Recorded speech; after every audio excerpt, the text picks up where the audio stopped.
Kevin Rudd has confirmed he wants to make a comeback as Prime Minister and will challenge Julia Gillard for the Labor leadership. He says he's learnt from past mistakes, but some of his former ministers and a senior advisor claim he's unfit to lead the country. Kevin Rudd arrives home from the US.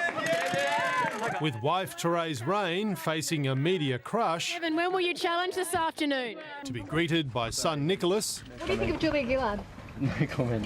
And pregnant daughter Jessica. What do you think of Gillard? Politics as reality television, as he calls for people power to sweep him back into the top job. This is not an episode of Celebrity Big Brother.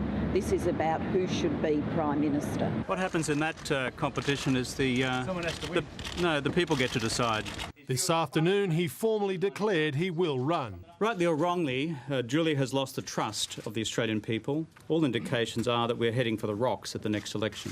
Julia Gillard attacked on trust too, saying she couldn't trust him. He won't reveal to the Australian people the conversations that he has had undermining the government. Answering one of Ms Gillard's challenges, he did reveal what he'd do if he lost. I would go to the backbench and I would not challenge Julia a second time.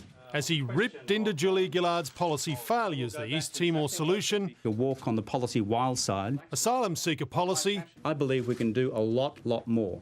and speaking of himself in the third person, like the Kevin Rudd of old, carbon pricing. It wasn't Kay Rudd who made a pre-election commitment on a carbon tax. He said Ms Gillard had pressured him to dump his climate change policy, promising now to review the carbon tax in 6 months and accelerate the move to an emissions trading scheme.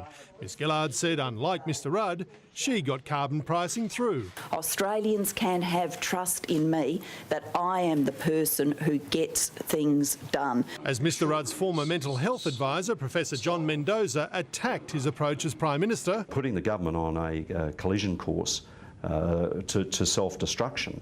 And him. Kevin Rudd is not fit for the office of Prime Minister.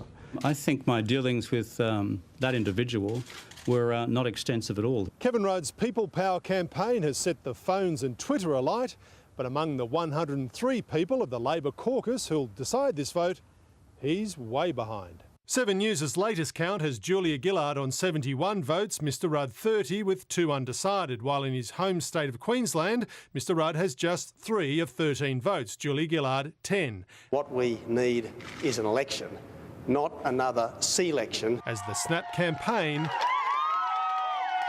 really gets moving. And I've got a zip.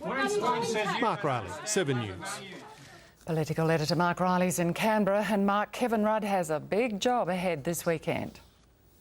It's a tall order, Kay. I expect there'll be a succession of opinion polls over the weekend saying the people want Kevin Rudd back, but when he can only carry 3 of 13 votes in his own state in the caucus, it's a very tall order and I think beyond him. He said today that Labor was headed towards the rocks, but the reality for Kevin Rudd is that there are 70 members of the caucus who'd rather stay aboard what he sees as Julia Gillard's Titanic than to jump onto his life raft. Mark Riley in Canberra.